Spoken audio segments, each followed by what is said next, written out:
Hello YouTube, this is Ankan from a second Napoleon Total War video. And I will play as the Ottomans and Morris will play as the British. We're up against one British guy and one Russian guy. I know a lot of you hate the Russians because they got the unicorns, but I will show you that rushing is very effectively on the unicorns.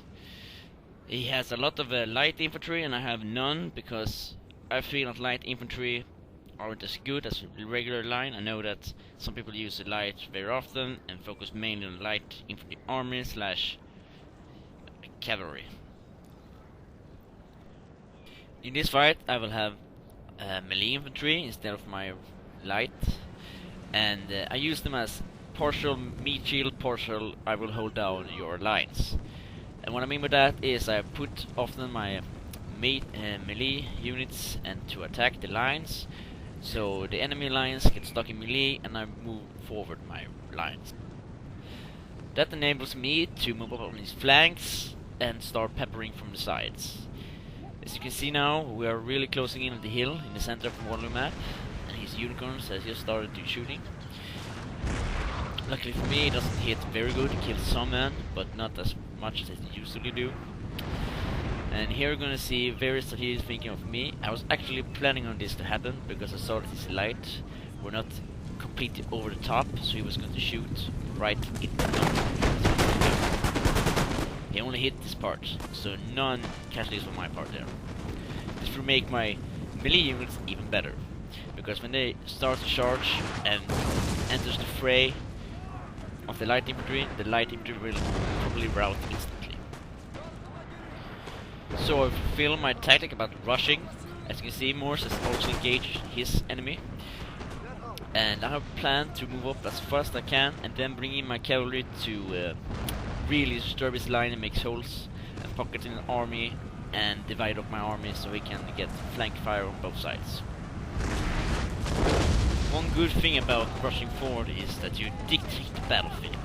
You force your opponent to adapt to your moves. This is an excellent way to set up traps and feints.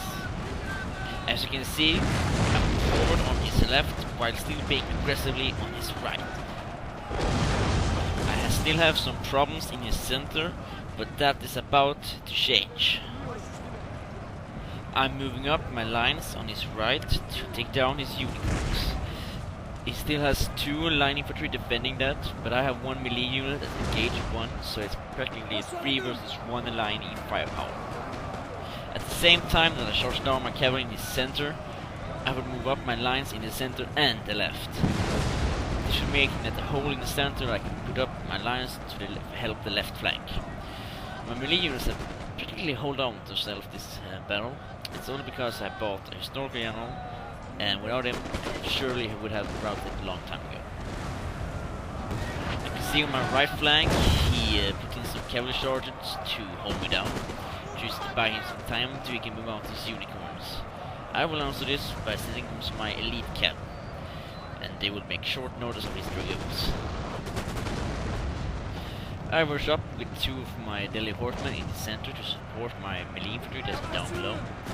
If I can get off this Russian horseman in the center, I can move up and take out these reinforcements.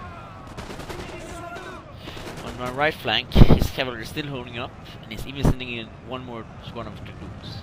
He's pulling back his unicorns, and this is time for me to strike. My cavalry will charge into his Dragoons, and then I will put 1 of my cavalry units to charge right through and want to hit one of his Musketeers. I'm one of those guys who love to use cavalry as a really offensive force.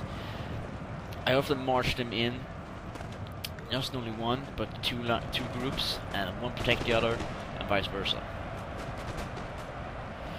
Here in the center, I'm actually doing great progress. He doesn't have much of his lines left. Those 4 lines that was coming in as reinforcements had reduced to 3 lines. Thanks to my cavalry, he had put some of his units in squares, and that makes my firepower even higher. So putting cavalry as offensive force and forcing them to make squares is an excellent way to improve your firepower. Here on my right flank, he shot some of his Dragoons into my lines. but I returned the favor by charging to my cavalry into his horses from behind, so they're not gonna last very long. Most of his armor on the right flank are pulling back or engaged by my armor already. Luckily for me, I have some cavalry behind his lines, so if he tries to pull back, my cavalry is to charge them, so he needs to stay in place so my lines can shoot him down, otherwise he will die, so either way, it's fine for me. In this battle, rushing was extremely powerful, because that made me move up to the hill, take no damage from the skirmishers, and then take down all the skirmishers at once without he firing a single deadly shot.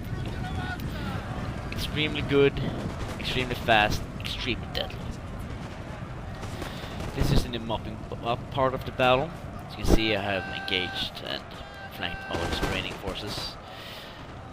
And this battle was one of the fastest battles I ever played. It was like only 8 minutes long, so I only cut out some of the bits because the boring part when you move up the army. Like I say, I launched my final assault in his general, and it's gonna maybe kill him, hopefully. Yeah, there I got him. And on the other side of the battlefield, I launched a cavalry attack against the British general, simultaneously as I launched it on the Russian general. I hope you enjoyed this battle. It really shows the power of rushing forward and to be determined. Please comment on what you feel that needs to be improved. That was all for me. Ankan out.